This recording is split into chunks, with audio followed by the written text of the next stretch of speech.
Nah, ini adalah contoh displaynya. Kelihatan di sini ada sedikit ghosting di sisi kiri atas.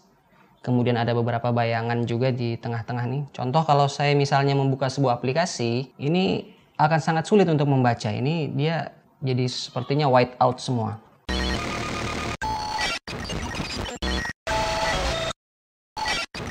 Assalamualaikum, jumpa lagi di Helicax. Nah, kali ini saya mau menunjukkan bagaimana caranya kita mengganti display dari MacBook Pro kita yang bermasalah.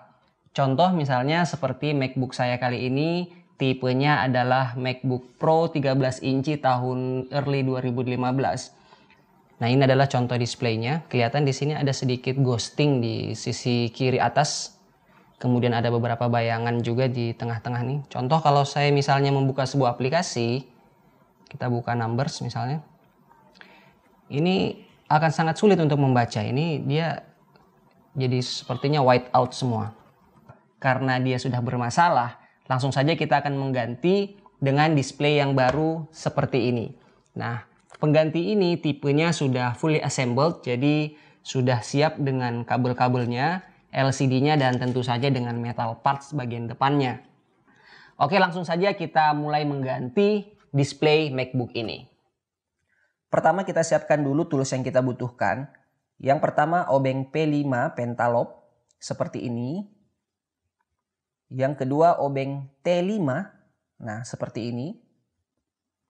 Dan yang ketiga obeng T8 seperti ini.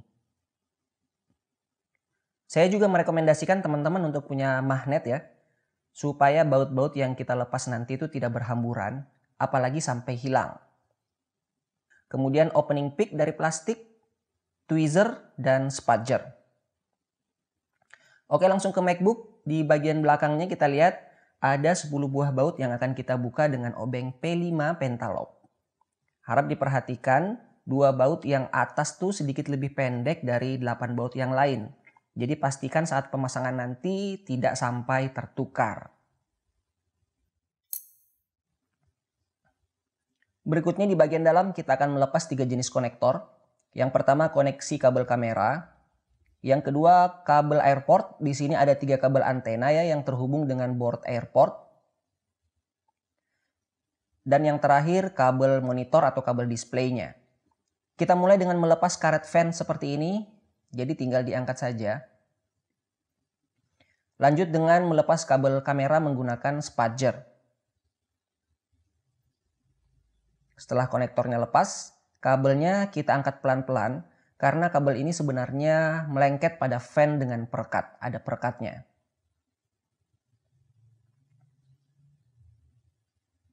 Lanjut lagi kita lepas 3 konektor antena di sini, bisa dengan pick plastik atau spudger. Cukup mudah kok, ini tinggal diangkat saja konektornya.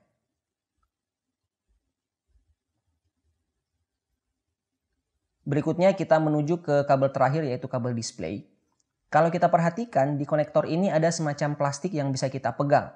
Jadi sebenarnya kita cukup pakai tangan saja, caranya tinggal diangkat. Nah, pengaitnya ikut terangkat, kemudian di slide ke belakang. Terakhir tinggal melepas baut-baut monitor, kita lepas dulu karet bumpernya.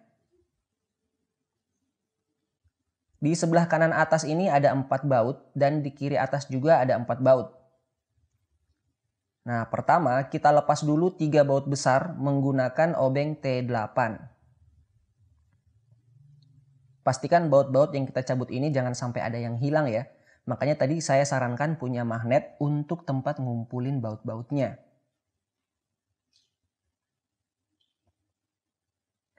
Lanjut dengan melepas 2 baut terakhir menggunakan obeng T5, masing-masing satu di kanan dan di kiri. Baut ini kita lepas dengan obeng T5 ya. Perhatikan di sini ada bracket engsel kecil yang bisa diangkat dengan menggunakan tweezer. Di sebelah kanan atas juga sama, bautnya dilepas dan bracketnya diangkat dengan tweezer. Nah, kalau sudah seperti ini artinya kita sudah siap untuk melepas monitornya. Saya sih prefernya diposisikan seperti ini ya. Jadi posisi engselnya lebih dekat ke arah badan kita. Kemudian kita angkat terbuka seperti ini, kurang lebih sekitar 90 derajat. Nah, engselnya akan mudah terlepas sendiri, tapi tetap jangan pakai kekerasan ya. Fokus ke bagian engsel, kemudian kita lepas pelan-pelan dari sisi kiri dan kanan.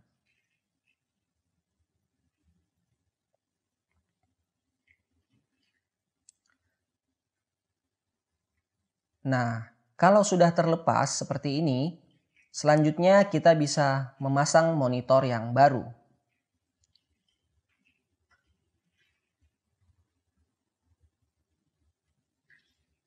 Kita posisikan sama seperti waktu melepas monitor tadi ya. Jadi fokusnya adalah memastikan posisi engselnya terhubung dulu. Kalau posisi engselnya sudah pas, tinggal kita pasang semua baut-baut engsel yang sudah kita lepas tadi. Dilanjutkan dengan konektor kamera, antena, karet fan, dan konektor display. Terakhir kita pasang kembali back panel dan 10 buah bautnya.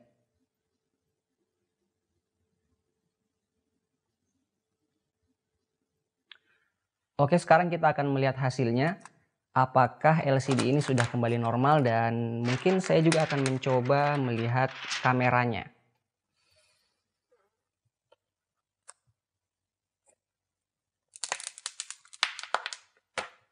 Kita nyalakan.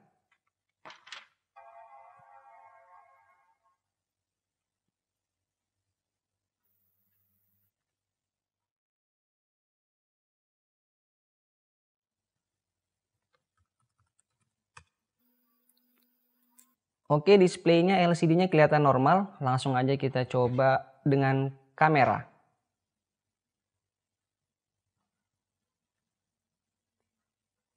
Normal semuanya. Oke, itu tadi cara mengganti display MacBook A1502. Sekarang MacBook saya sudah normal kembali.